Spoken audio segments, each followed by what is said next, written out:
For joining us today. I'm Dee Dee Laugesen, Executive Secretary for the Committee on the Present Danger China. We appreciate your interest in our weekly webinars in which we expose and analyze the Chinese Communist Party's unrestricted warfare against America and the help being provided to the CCP in waging that warfare by captured U.S. elites. We encourage you to visit presentdangerchina.org for information on new programs, access to videos of our past webinars, and tons of other very valuable content. Subscribe to our Substack at presentdangerchina.substack.com and follow us on X at CPDChina. For today's webinar, select the Q&A from your navigation bar to make comments or ask questions, and open up the chat for important links that we will share. Our moderator today is Frank Gaffney. Frank is the president of the Institute for the American Future, vice chair of the Committee on the Present Danger China, and host of Securing America on Real America's Voice Network. Frank, let's get started in 3, 2, 1. Thank you, Dee Dee. Welcome, everyone, to this edition of our weekly webinar series sponsored by the Committee on the Present Danger China, focused on the phenomenon of unrestricted warfare, the kind of war that the Chinese Communist Party has been waging against our country for decades, about which very few Americans, know much, or even perhaps have an inkling about, let alone the success that unrestricted warfare has made possible for the Chinese communists.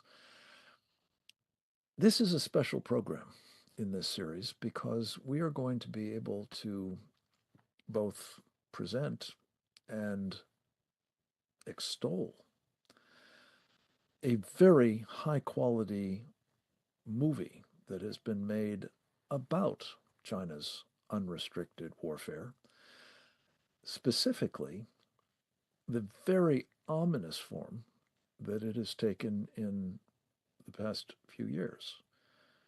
That would be biological warfare.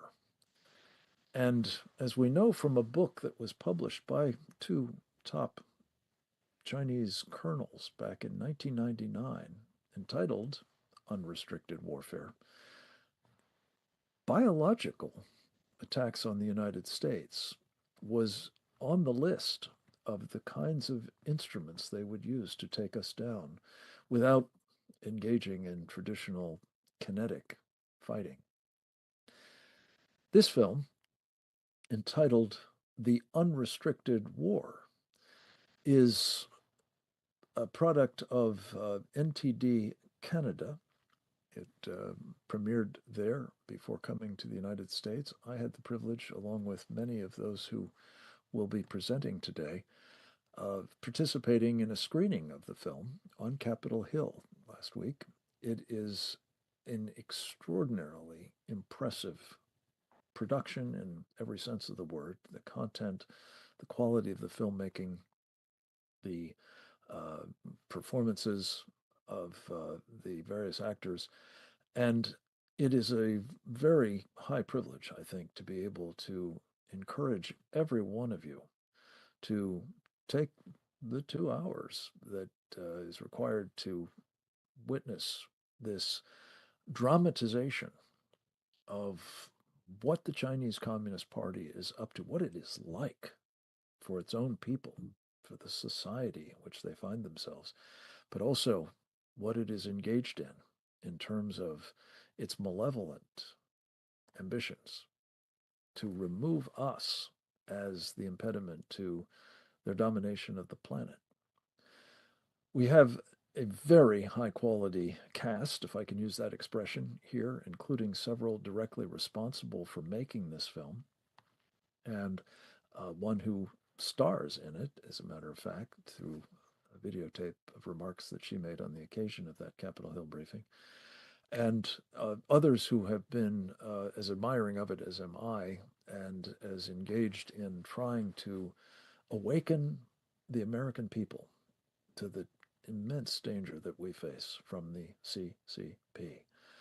We're going to begin with the trailer of the film, just to give you a sense of it, and it hopefully will whet your appetite for seeing the entirety of it in due course. Talk about how you can do that momentarily. But let's go to the trailer for The Unrestricted War now.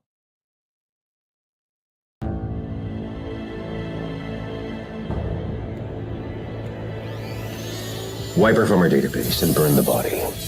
Keep this contained, or you will join her in the furnace. How'd you even get these numbers? That's state secret. I'll be charged with espionage. Then you better consider a way not to get caught, or you will lose everything of value here in China. They both exhibit high temperatures, severe headaches, and I'm most concerned that it might be quite contagious. Why waste a good pandemic, right, General? You have a serious viral outbreak that can threaten the whole world. You mean fake news?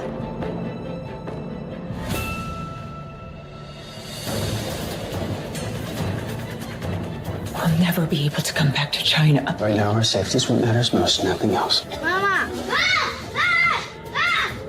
You saw the chaos in the hospital, right? If the party has a plan, it needs to be better. You think you know better than the party leaders? I need to be with my family. They will remain there to complete your mission. I will not commit a crime against humanity. The war never ended for us. So to double-cross me, Dr. Conrad, is something I cannot allow.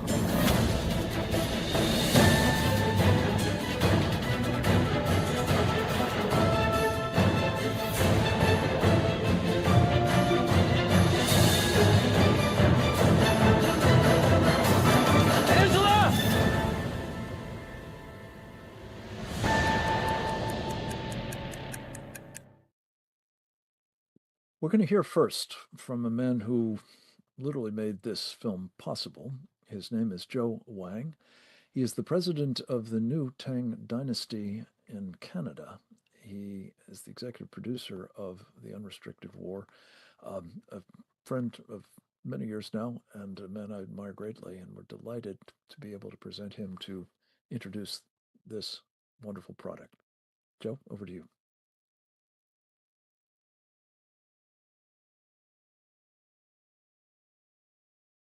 So, can you hear me? Yes, we can. Thank you, Frank, for that kind introduction. I hope you all enjoyed the trailer. I promise that the movie itself is much better, and it's available on Ganjin World right now. So I just tried it before I get on. So it's there. If you subscribe to Ganjin World, then you can watch the movie. As one of the executive producers of the movie, my job was to get as much money for Yan, the director, and the team, so that they can produce a high-quality film. I'm also proud to say that I'm normally not on the creative side, but on the business. In this case, because I can say that I'm an expert in the subject matter, so I hopefully contributed in some meaningful ways on the content as well. For those who don't know me, I grew up in communist China and went to Fudan University in Shanghai. For those people who are familiar with Shanghai, you would know that Junda, the second military medical university of the People's Liberation Army, is next door to Fudan University. So we have close friends there, and one of my high school buddies actually went to that school. So I can tell you that the Chinese military's bioweapon program is real. In fact, the Chinese defense minister in 2005, Chi Haotian, said in a meeting that his bioweapon program is ready to wipe out the U.S. population. This is an internal meeting, but I can tell you that the bioweapon program of the CCP is real. After I graduated from Fudan University, it was the Tiananmen Square massacre that everybody knows. I was lucky enough to escape China in 1990 and come to Canada for my PhD in molecular biology. And then I did a postdoc at Cornell University. And then I spent 10 years in one of the largest vaccine companies in the world. Was to mention that in 2003, I spearheaded the vaccine development against SARS-CoV-1, if you remember. That year, actually, 41 people died of COVID-1 in Toronto alone. But the disease went away, so our program didn't go further. But when SARS-CoV-2 came around, they all look very familiar to me. And when we were trying to make this movie, my expertise in COVID and vaccines came handy. I hope it shows in the movie itself. My second point to make is that in communist China, there was no such thing of non-military medical research.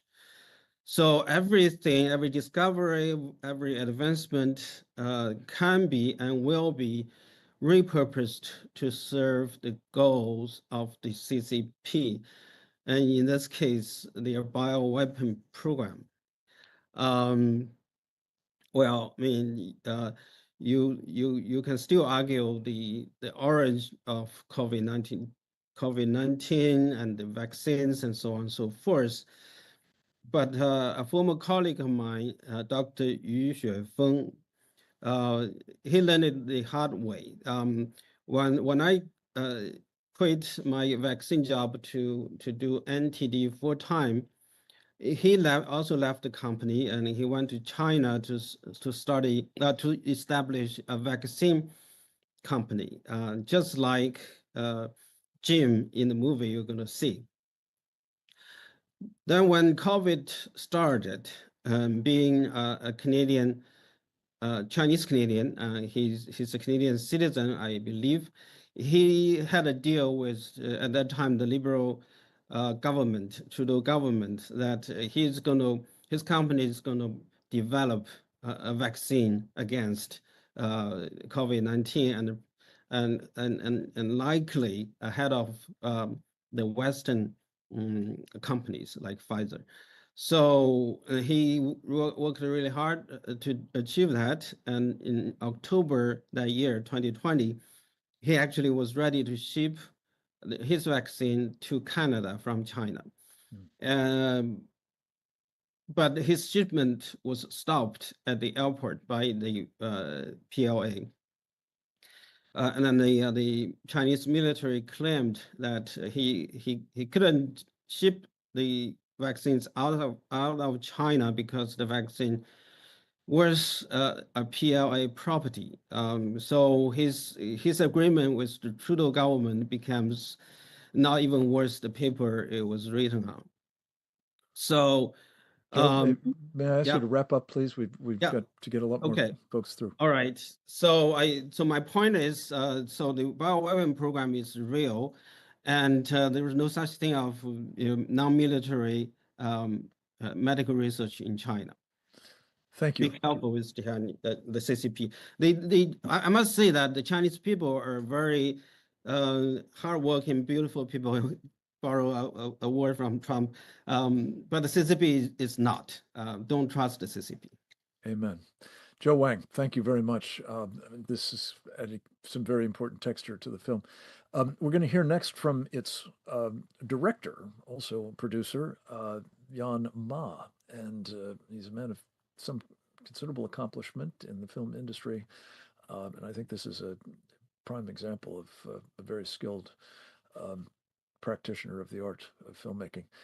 Jan, please add some further insights into both the film itself, if you would, but also some of your experiences in trying to bring it to audiences in Canada and here as well. Yes, hi. Thank you, Frank. So for this one, this film is inspired by the pandemic and a few related events. We mainly focused on the early stage of the pandemic. So we wanted to discuss how it all got started and how the information got censored and the public were manipulated, and eventually the CCP turned this local public health crisis into a global pandemic. Yeah, we did some investigation, and a lot of our characters is actually based on real people, including the whistleblower of the COVID-19 and some other related events like the Chinese scientists stealing the virus sample from P4 lab in Winnipeg, and all the experience that the stories like Joe's previous worker. So yeah, it's a fictional story, but we did many research, and we tried to stay very close to what happened. And during this film, obviously, it's going to be very. We know, I mean, as a Chinese Canadian filmmakers, we knew this from the very beginning of the project. It's going to be very challenging for us, and we may even face real risks. Like, because many of my crew, they still have family members in China, including myself. So during the production, the family members in China have been facing a huge amount of pressure from the communist government. And just my family, for example, a lot of my relatives got harassed and threatened by the local government officials, and also by the National Security Office.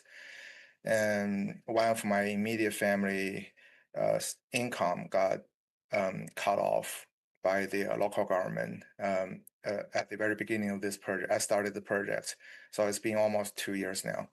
Yeah, it's been so it created a very difficult situation for us, and surprisingly, even like the business overseeing here in Canada, in North America, they still afraid that they will become targets of the CCP. So they're sometimes too scared to rent the locations to us, and yeah, so it's all this kind of challenges that we have to conquer during the way.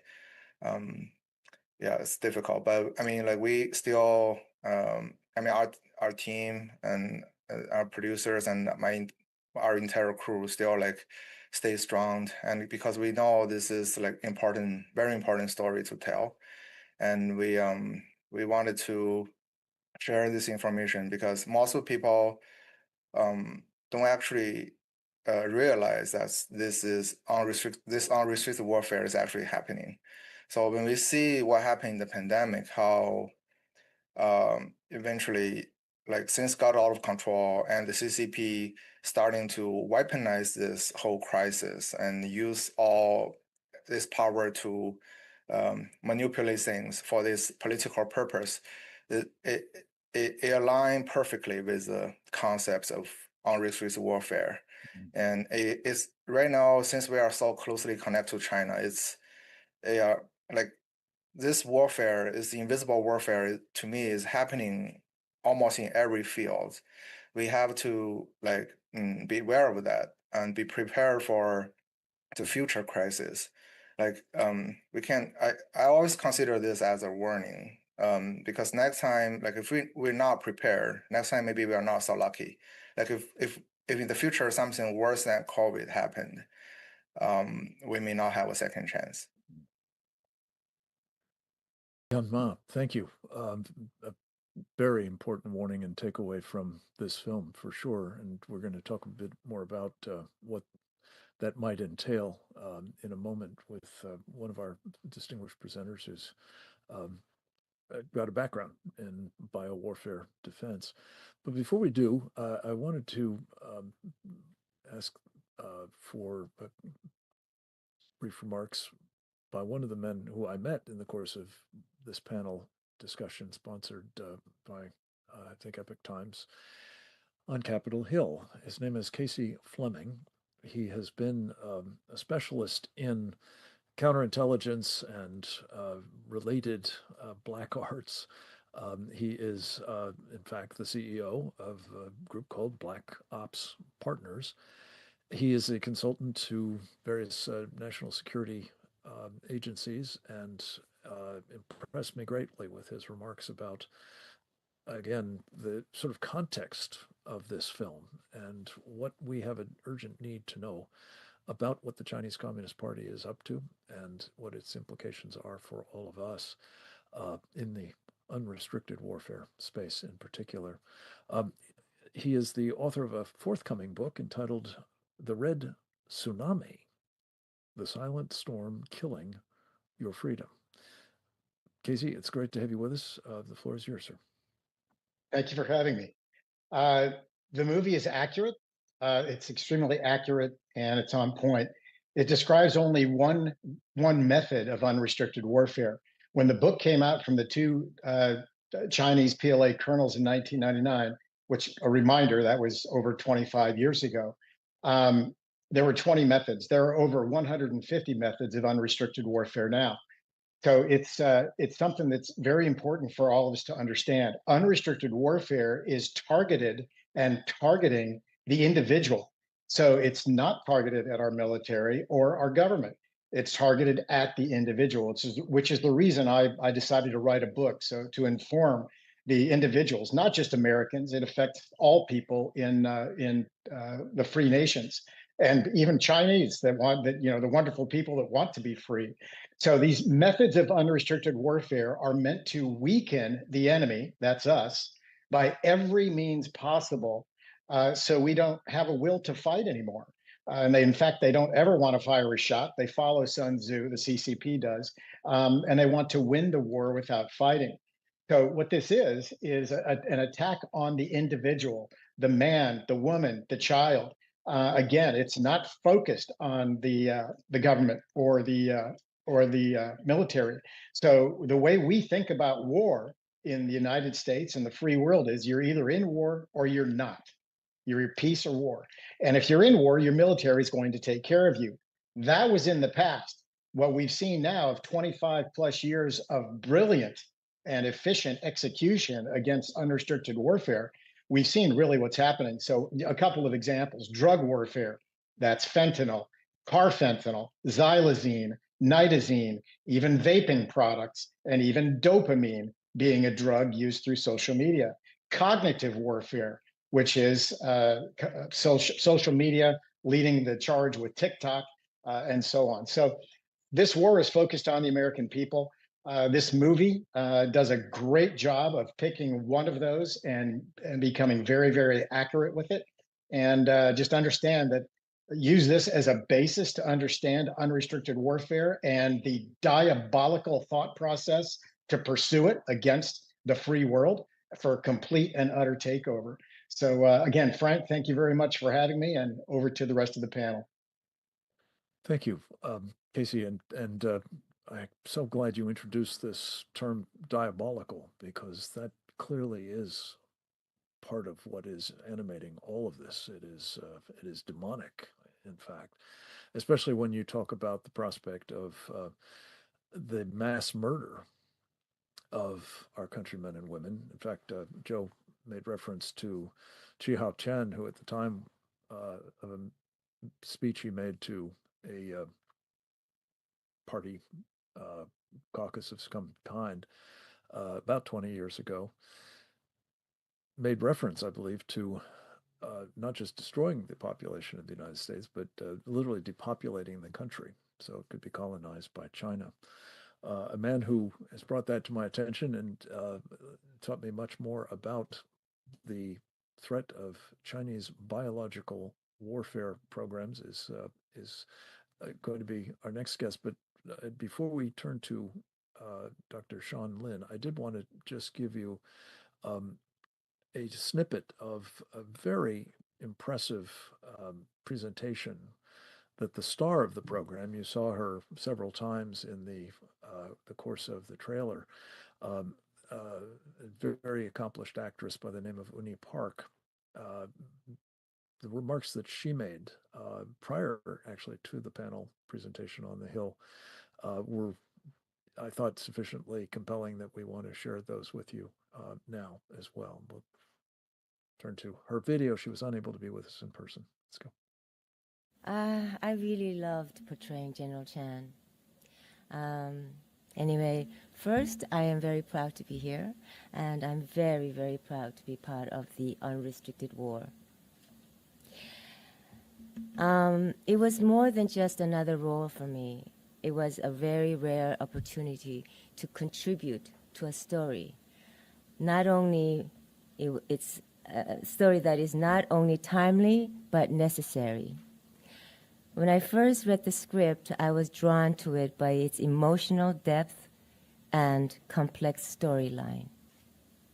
The Unrestricted War doesn't just give away simple answers. On the surface, it's a political thriller, but underneath, it's about the quiet struggles many of us face today. And, you know, we have to choose always between truthful survival, duty, and conscience, and power and loyalty. This film doesn't rely just on entertainment. It relies on truth. The truth is that people in oppressive regimes are often used by those in power for their own goals. And that truth is what makes this film powerful, important, and deeply human. Playing the role of General Chan was an emotional and challenging experience. What intrigued me the most about playing her character were the inner struggles she carries. The contradictions, the secrets, the pain that never had the space to surface. She's not just a typical antagonist. She is an example of what happens when one's innocence, loyalty, and love have been stolen. She has become a weapon shaped by a regime that understands how to exploit grief, fear, and loyalty for her country. Her true identity was stolen, like many others. And that brings me to the heart of why this story matters. I feel deep sympathy for those living under systems that take away their freedom to speak and right to be heard. Just like everyone, most Chinese people want dignity, choice, and a chance to live without a fear. The Unrestricted War shows that it's not the people who are dangerous. It's the regime that fears their freedom. Her generation now holds power in China. Despite everything, they still cling to a distorted idealization of communist ideology. Even today, they maintain a Cold War mindset, and the unrestricted warfare is a direct extension of that way of thinking. The Unrestricted War is ultimately a film about awakening. It's about the cost of silence and the power of truth. And I hope that by sharing this film, we can begin to build more compassion, courage, and empathy for those who cannot yet speak for themselves. Thank you. Wow. Very, very compelling, I think, description of this film, and I think what you will take away from it as well once you've seen it.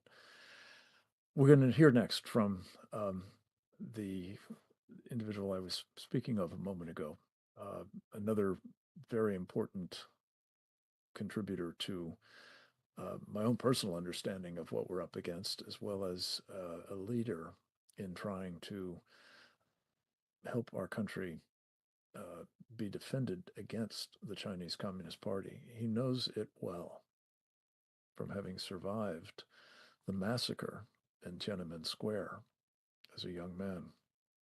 His name is Dr. Zhao Sean Lin.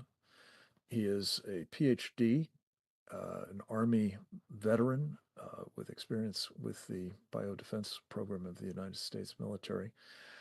He is the executive director of the Global Alliance Against Communist Disinformation and Propaganda, a survivor, as I mentioned, a microbiologist, and a great member of our Committee on the Present Danger China. We're very proud to have him here to talk a little bit more about the nature of the Chinese biowarfare threat and how we saw it actualized during COVID-19 and the dangers, as Casey Fleming said, of not having properly learned the lessons from all of that in the space of the unrestricted warfare against us. Sean Lin, over to you, sir. Frank, thank you for inviting me to the webinar.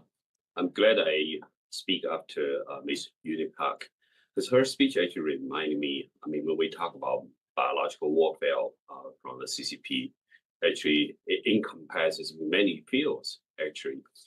Even when Mrs. Park talked about the emotional manipulation that CCP can have on General Chen Wei, this reminded me, many Chinese Communist Party member, if you talk to them in daily life, they act like very normal people, family guy. But when they assume the identity of the Communist Party member, when they work in that capacity, they can sacrifice all their own moralities, all standards, all ethics standards. They can just follow the orders, just like those doctors are organ harvesting. Many people cannot imagine why a physician can do that.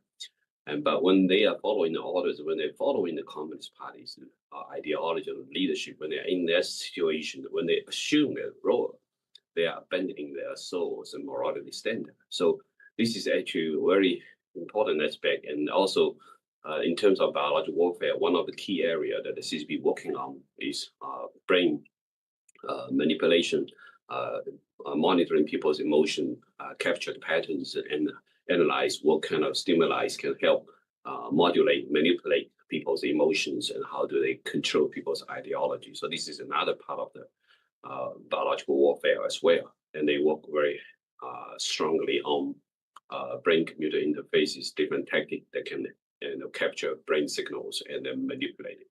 So that's one aspect. And then regarding the movie, of course, you talk about the biological agent, the microbe as a bioweapon tools. So this part, I think the whole world also need to pay serious attention to it, because a lot of time, our understanding of bioweapons stay in the last century. We talk about anthrax, we talk about these powders you can spread, so you think about capacities or facilities inside China that can build up these like anthrax powders, So these are the traditional way of doing bioweapon. But now, 20 years into the 21st century, we are in a very different age right now.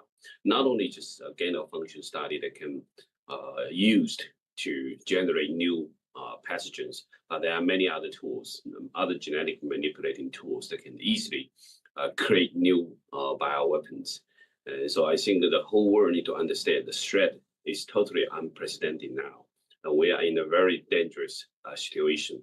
So I'm just maybe briefly mentioning two areas. One is the mirror life study. So mirror life is one new area. Both US scientists and Chinese scientists are working on it. And in here we see this kind of so-called scientific collaboration also are into a field that are very dangerous for human nature. And even last year, about 38 scientists actually published an article in Science to urge a ban on this study, because these mirror life microbe, if they were generated they are able to evade immune system. They are able to create disaster in ecosystem in the nature. These microbes, if they are generated in the reverse mirror forms against their natural form, it can propagate without control, without check. And so these will be a dangerous situation. And this field is moving fast. And also this field can be supported by AI supported analysis as well as the rapid growth of synthetic biology field. And so nowadays it's very convenient to synthesize moleculars, whether it's DNA, proteins, and it's very cheap. And these technology can widely be used in generating new pathogens as well as generating new moleculars, maybe in the reverse mirror forms for these moleculars. And then second aspect I want to briefly highlight is actually insect as vectors. These kind of weapon potentials. For one example is actually mosquitoes. And so both Chinese scientists as well Chinese scientists in the United States Institute are working on doing additional genetic manipulations in the mosquitoes. And so, whether it's chikungunya, whether it's Zika, whether it's dengue virus, there are many alphavirus were transmitted by mosquitoes. But nowadays, not only just the mutation can be generated in these viruses, the mosquito can also be further genetically manipulated to enable them to have to support better propagation of some of the pathogens. In this way, it can create additional danger. And these mosquito vectors can be distributed in a specific location, causing regional controlled epidemic. And this will be different forms of the bioweapon that can be utilized in a conflict. So there are different potentials that we are facing, and the biotechnology field moving very fast. Bioengineering is evolving very fast, and so CCP we're clearly understanding that they need to take the high ground of the biotechnology as well as bioweapon development. They are not binding to so-called Geneva Bioweapon Convention. Don't trust CCP. You don't even need to have any moment to believe the Chinese government will follow their signed the document contracts. They don't regard any. They don't care any of these. They don't care about human lives. I think the fundamental understanding we can learn from the movie is that the CCP don't care about human life. All they care about is how to use any means possible to make themselves control the power. And so I think we can learn a lot from this movie, and I feel this movie itself is an important tool, important weapon that counters CCP's cognition warfare. I remember with CCP, when they heavily promote their war movie, for example, the battle in the Lake Changjin, talk about the Korean War, how they portray the U.S. Army, how they make Chinese people believe the LPLA is a hero. They can totally twist the history. And I think now we finally see a movie faithfully present what is happening, in terms of CCP's taking advantage of the pandemic and make it a bioweapon, make it a very useful tool for them to harm the whole world. So I think we need to be very, very alarmed on the unrestricted warfare the CCP wage against the United States, against the free world.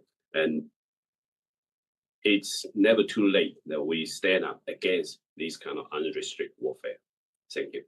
Thank you, Sean. Very powerful observations. And we're going to ask you some follow-on questions momentarily. But before we do, a man that I have come to admire greatly for his, command of so many of these subjects, informed by his extraordinary interviews with American and other thought leaders. That is, of course, the title of his program is American Thought Leaders with the Epoch Times.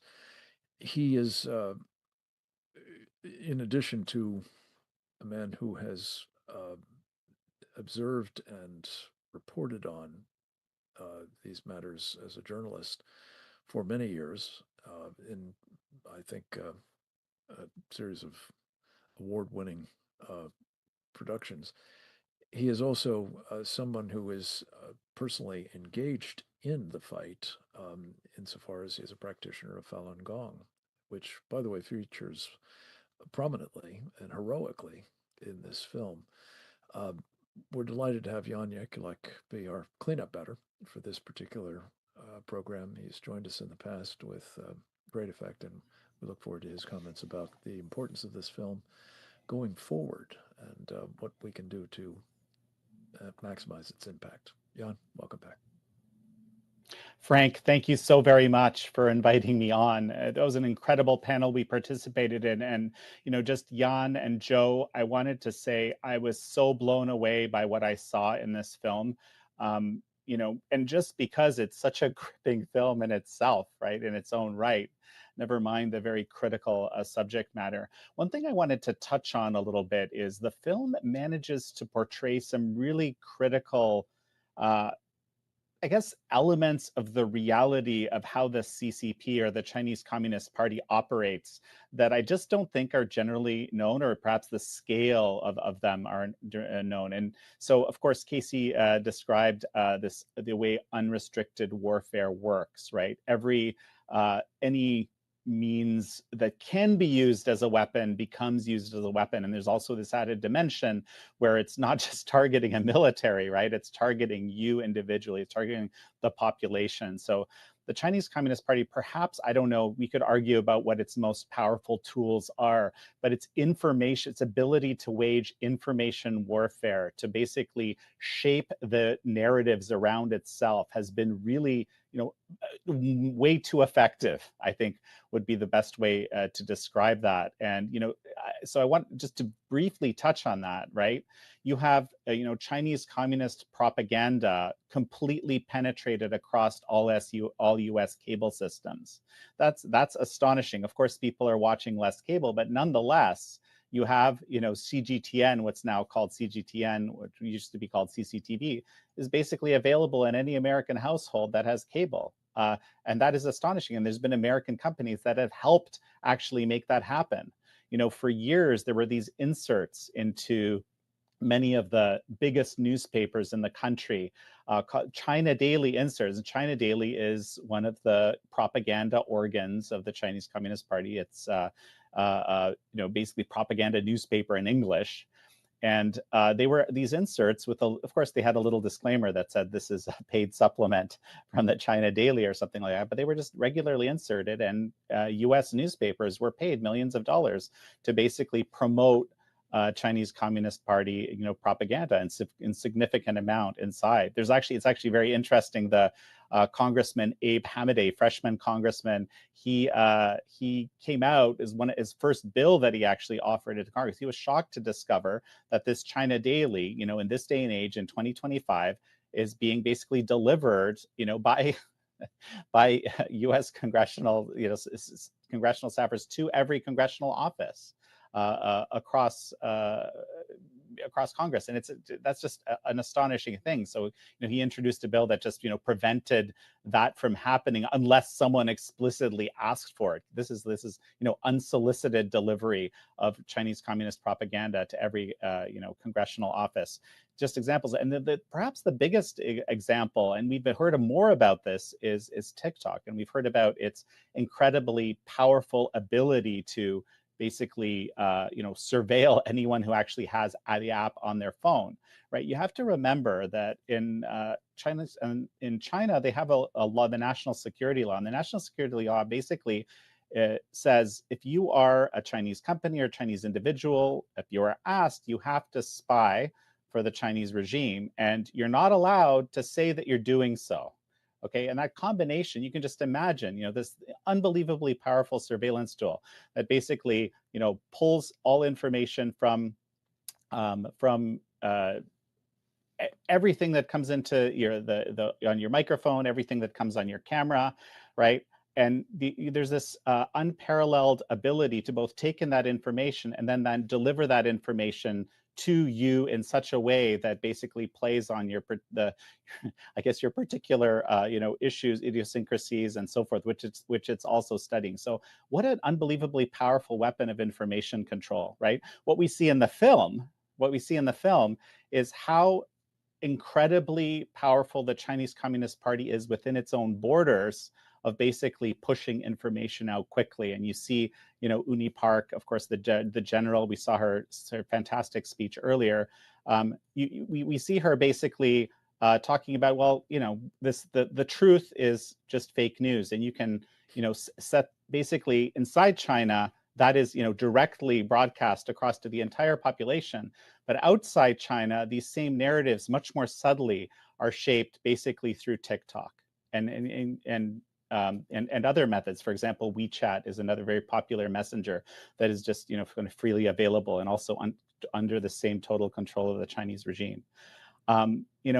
Ultimately, the thing that you see in this film, which I think is something that it's very difficult to fathom, to kind of grasp, is just that the Chinese Communist Party basically exercises complete hierarchical control over the entire system. Okay, and that it's hard for us to imagine, but it's Chinese Communist Party supremacy, and those strategies are created at the top and pushed down, and you have these regions then competing for trying to implement these, top directives from the Chinese Communist Party. So it's like a weird form of competition around actually implementing the dictates of the Chinese Communist Party. I think you see that happening in the film. Again, unbelievably powerful, and not delivered in a kind of documentary style where you're talking about this. You just kind of start to understand a little bit about how it might work in a society like that, right? So, in terms of, where to take things from here, Frank, this is what I think what you asked me about. Mm-hmm. Well, I think the first thing to do is to, share this film. Ganjing World is an incredible platform that's, I think, the only platform that is very deliberately committed to basically avoiding political censorship of any sort. Specifically, this is exactly the kind of film that the Chinese Communist Party would try to censor. They have this unbelievable ability to influence even U.S. media, especially U.S. legacy media. You see all these hit pieces that the New York Times, for example, is putting out against Shenyun Performing Arts, like 10 or 12 of them, a kind of unbelievable focus, a spurious focus. So we can see that there's this ability to influence, and this film kind of breaks through all of that.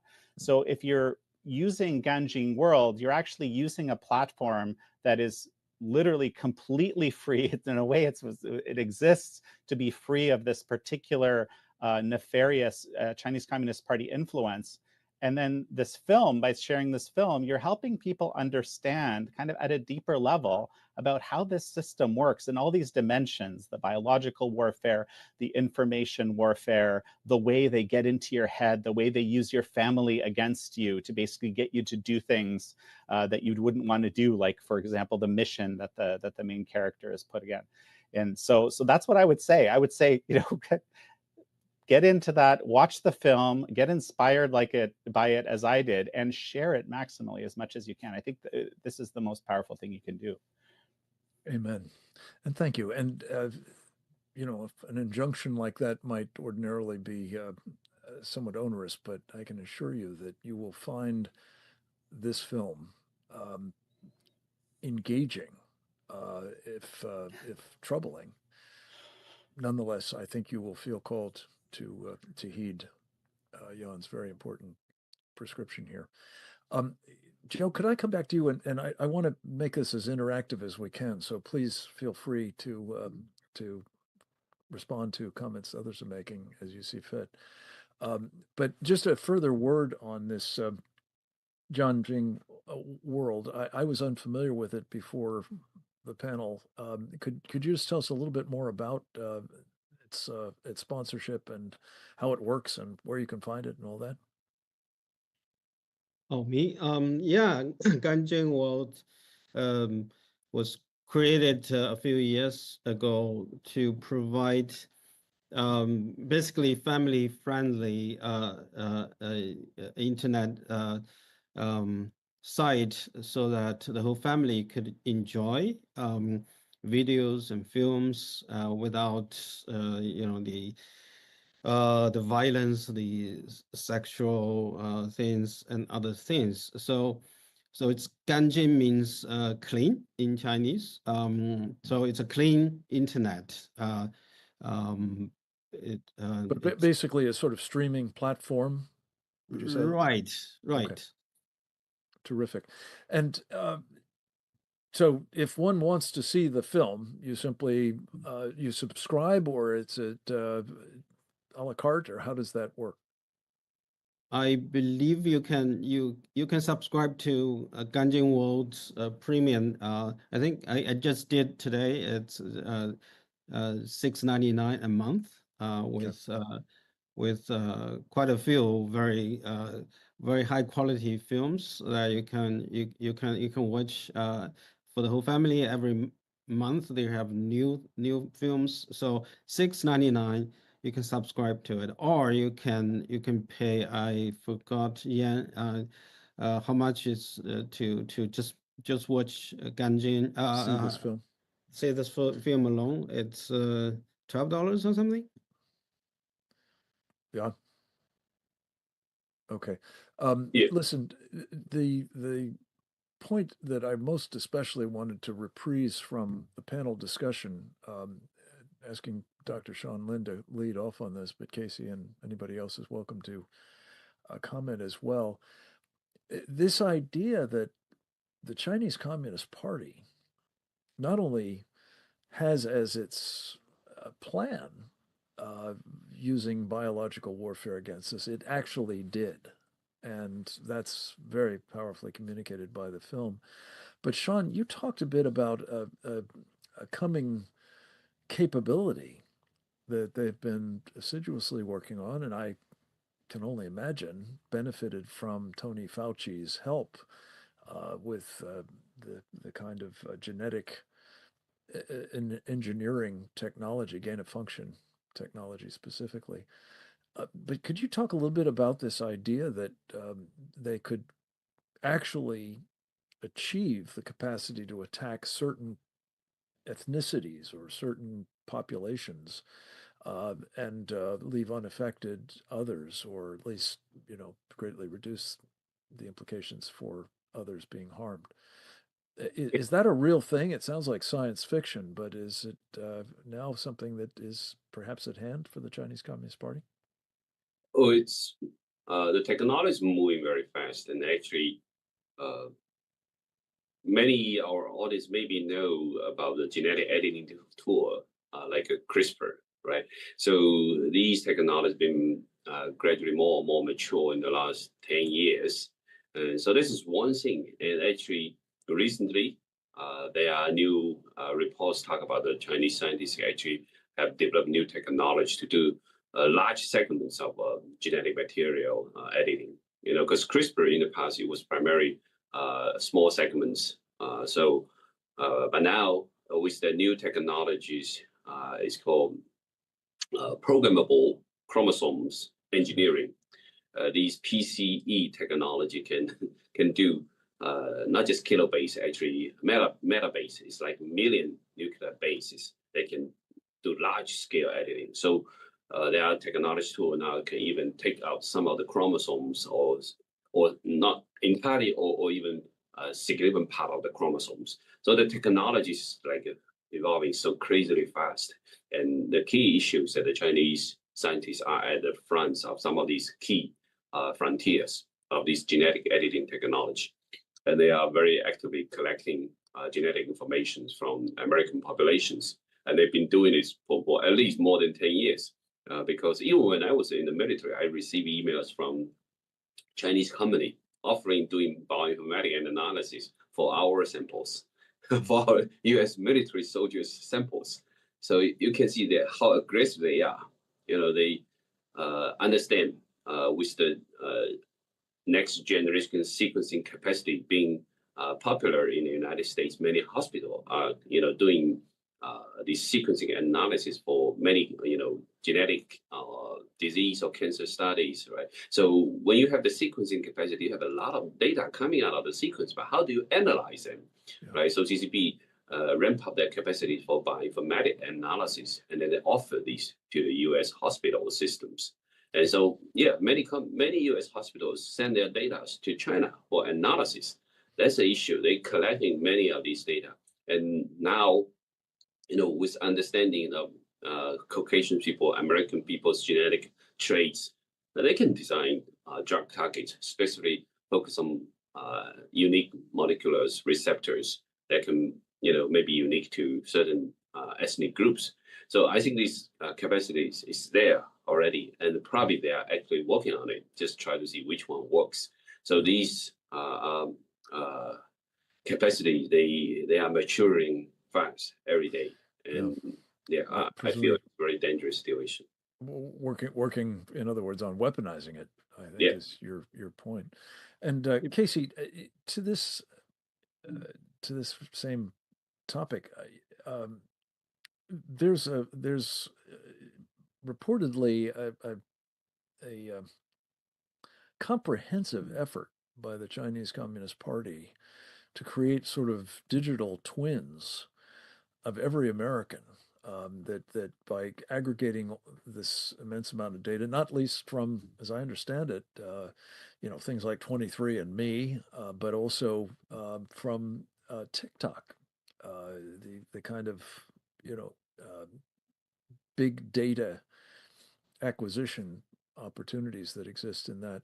Could you talk a little bit about what this might mean for the security of the people of the United States if all of this is weaponized as well?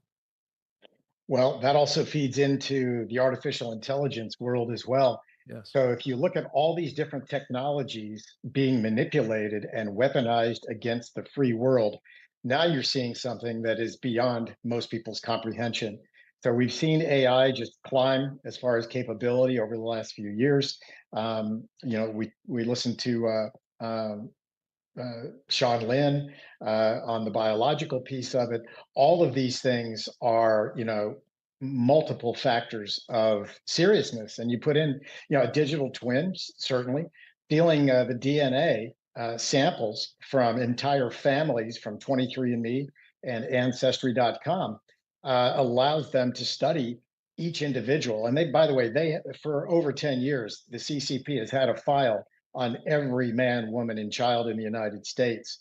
And not to mention stealing information around 16 million military and government personnel with the OPM hack probably 6 or 7 years ago. So, and also don't forget, all of this technology was stolen from the United States. It was either partnered with Silicon Valley firms where they invested and then demanded the IP, or they just completely went out and stole it, either through cyber. And if they can't get it through cyber and they still have the shopping list that needs to be completed, then they deploy those internal spies, insider threat, whether it's universities, companies, even government agencies. And that's not just the US, it's Canada, Australia, UK, you name it. So these digital twins can actually, in the internet, they can model you and mimic you and, completely delete your security and basically everything that our society is built on, which is, cyber security, chips, and so on. And all that can be rendered pretty much obsolete. One other thing is quantum computing is something that is also a major threat. Quantum computing renders the current encryption that we have today, mathematically based encryption, it renders it, and we're very close to that actually occurring, the obsolescence of encryption. And then we have to look at future encryption, which would be physics-based encryption. So this is very serious. My colleagues really lay out a situation really around the biological warfare piece of it and information warfare. But all these married together, and they are an exponential threat to our survival as a nation, as a people, and as a free world. And again, my fellow colleagues pointed out the CCP completely does not respect human life. Human life is expendable for the ultimate goal, which is ultimate power and ultimate control over the people. Yeah. You know, I'm fond of pointing out that if the Chinese Communist Party, as has been alleged, has killed 100 million of their own people, and that doesn't include, 4, maybe even 500 million that they've murdered as fetuses in utero. How do we think they'll treat us? That's a great question. Let me add to that.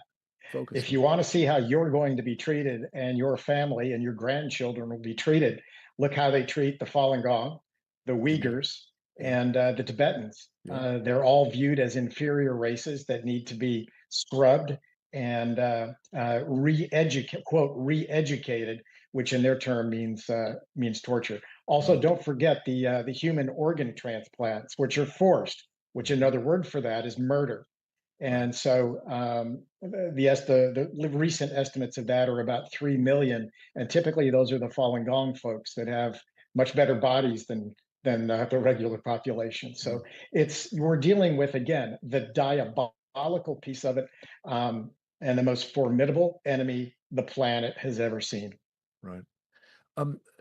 Jan Ma, you, I think, touched on this in your remarks, but I'd ask you to amplify on it, the people of China, and not least what they were put through in this COVID exercise. I don't think you showed scenes of people, physically having their apartment buildings gates welded shut, but you had police standing, inside them to prevent people from getting out of their residential compounds. Could you talk a little bit about this point that Sean has made, that Casey has made twice, about, the attitude of the CCP towards individuals, whether they're their own or ours, and how that was manifested in ways that you've captured in the film so brilliantly?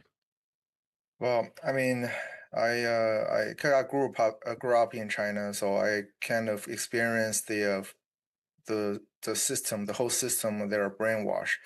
So I'll say for most of Chinese people, a lot of them feel confused, especially for Chinese generation, because all the systematic brainwash, the propaganda that forced to them, that make them feel like the entire world is their enemy. So it's like they made us hate Japanese, hate Americans, hate basically every country in the free world.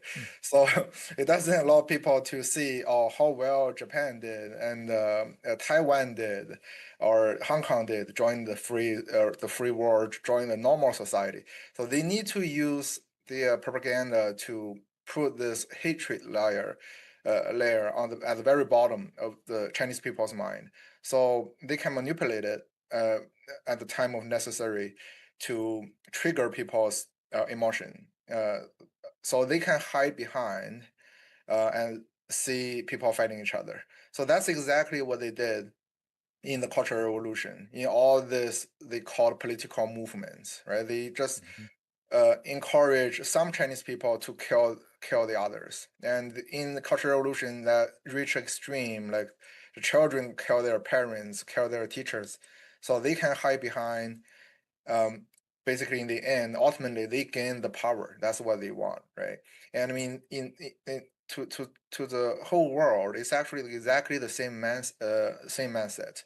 So, like Joe and mentioned earlier, I as a Chinese, I absolutely, cause I grew up there, so I understand Chinese people. They're like brave and hardworking, and it's just this this brainwash, this propaganda. We need to find a way to break it, so they can understand the true enemy is never the rest of the world. It's actually it's the CCP, right? So that's the censorship. We need to go through the censorship so they can realize that.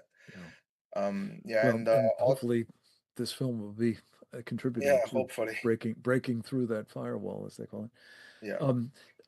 Let me come to you, Jan, I complimented you, and I mean it. I think the work that you've done with American thought leaders and more generally with Epoch Times has been surpassingly important. I would also specifically applaud the focus you've done in any number of your interviews and the various documentaries and so on that you all have been producing on this phenomenon of elite capture and that form of unrestricted warfare against our country, and how it has enabled so many of the others to be successful as well. The central character, without giving away the plot here, in the film, Yuni's character is one of the most impressive, but the central character is a Canadian, I guess, bioengineer, modeled after apparently Joe's friend. Talk a little bit about that particular individual and the arc of his experience with the Chinese Communist Party, and whether that should be an object lesson, really, for everybody else who's operating as he did initially, under the illusion that, this is just business. Thank you, Frank. It first of all, an incredibly well done character. And I think actually, again, as you suggest, a very, actually his route, right, for someone who has started working side by side or with the Chinese Communist Party or companies with China, it's kind of like a very positive arc in the end. And I guess I don't want to give away too much, but I guess I have to, based on what you're asking me, because ultimately, so with a lot of opportunity, this gentleman who's top of his game as a genetic engineer, vaccinologist, he brings his company to China. And is, very successful, has a very positive relationship, shares information. When you have a company in China, you have to kind of transfer your IP to a Chinese company there, so that this is all kind of portrayed in there. And but the thing is, what happens the moment that the Chinese regime has a crisis or has some kind of reason to use you, suddenly he gets co-opted.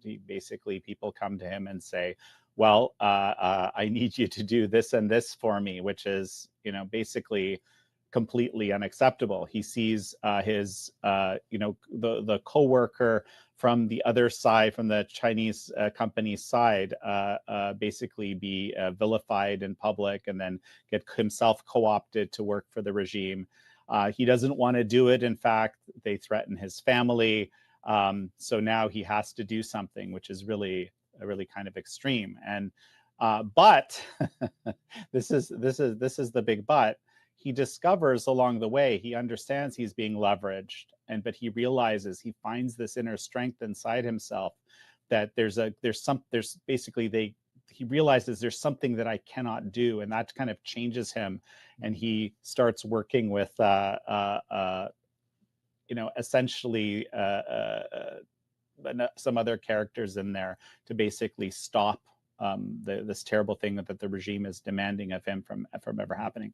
But I think this is exemplary in a way of the way that the Chinese Communist Party co-opts its people. Because at the beginning, it's all very nice, and you get celebrated, and you get a lot of very positive feedback. And there's so many stories of this. Of course, you get very rich and so forth. Thank you, Frank. I for whatever reason, I don't think about the money as often as perhaps I should, but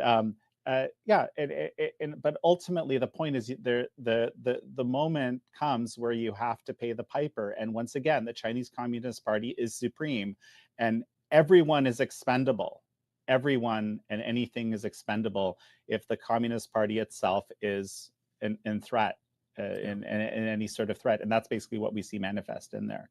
So, I mean, another reason why this film is kind of incredibly powerful, because it's this is something that kind of creeps this understanding. You don't have someone telling you this like I am telling you right now, right? You experience this film, and you kind of get the picture that this is actually kind of how it works. And it's incredibly important, because it's really different. These communist societies are very different from Western societies, and even ones that are that themselves are kind of gravitating in that particular direction.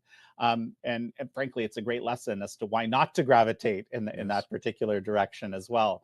But it's very easy once you have a lot of money and a lot of intellectual property and sort of thing at stake to basically be co-opted, because you're also you want to see your own business, you want to see your own efforts succeed, right? Sure. So you're just even unconsciously it's easier for you to agree to things which aren't things that you would really want to agree to. Yeah, turn a blind eye to the things that you don't want to agree to too. And we've spent a lot of time with our Committee on the Present Danger China focused on particularly this phenomenon of elite capture as it relates to Wall Street and the money that Wall Street has, our money, pension funds and mutual funds and so on, investors have been giving them to invest, being, sluiced to the Chinese Communist Party and its companies, even military companies, for heaven's sake. And I thought what was particularly interesting, Yan Ma, in the character you developed in Jim, the epiphanies that he goes through. And I pray that every single, the Jamie Dimons of J.P. Morgan, for heaven's sakes, the Brian Moynahans of Bank of America, just as two prime examples, who recently raised easily $5 billion for a Chinese military company called Cattle. I just pray that they will see this film and realize that the turning that can take place very quickly from somebody who is, very well connected. I think that's the term for it. The Chinese term for it eludes me at the moment, but you know it. Connected to the local officials or the party or even the highest levels. Suddenly, it's over, and it's a very different experience, is it not? Jan Ma? Yes, exactly. I guess the film, obviously, this COVID-19, the outbreak happened, right? So the protagonist has to react to it. And it's an inciting instance that changed his life. And like you said, everything changed overnight. He suddenly, from a welcoming, like Chinese people's friend, and turn into an enemy, just like that, turn into an enemy of the state. So, but another thing actually behind all this is even imagine if James stayed in China and nothing happened. He would just keep building his biotechnology company and cooperating with China and making a lot of money. In the story, he's building the biggest vaccine company in Asia. So all this, like, is this really what's going to happen? But it's actually not. That's what happened on the surface, because like fundamentally, what the CCP is thinking, they don't treat any foreigners in China as partners, as even competitors. A lot of businessmen in the West, we feel like, oh, we are partners, we are competitors. So I guess that's the fundamental misunderstanding of this regime, that they never thought in that way. And that's how they teach all their children from the elementary school, right? You guys are enemies. You guys with 狼子野心, that means you guys have ambition of a wolf. You want to eat us. We are the sheep. That is the propaganda, the brainwash that which built the foundation of their understanding. So in the end, it turns out like even nothing dramatic really happened. They're not there to partner with you and let you make money. They're actually try to find a way to do like commercial espionage or like technology thefts. Sure. And like this is all part of the invisible unrestricted warfare we are talking about.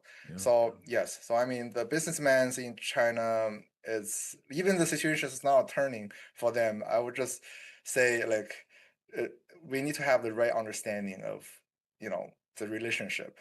Amen. Because they don't play by the rules. That's what James realized in the end. They don't play by the rules at all. There's no law for them. There's no restrictions for them of any kind.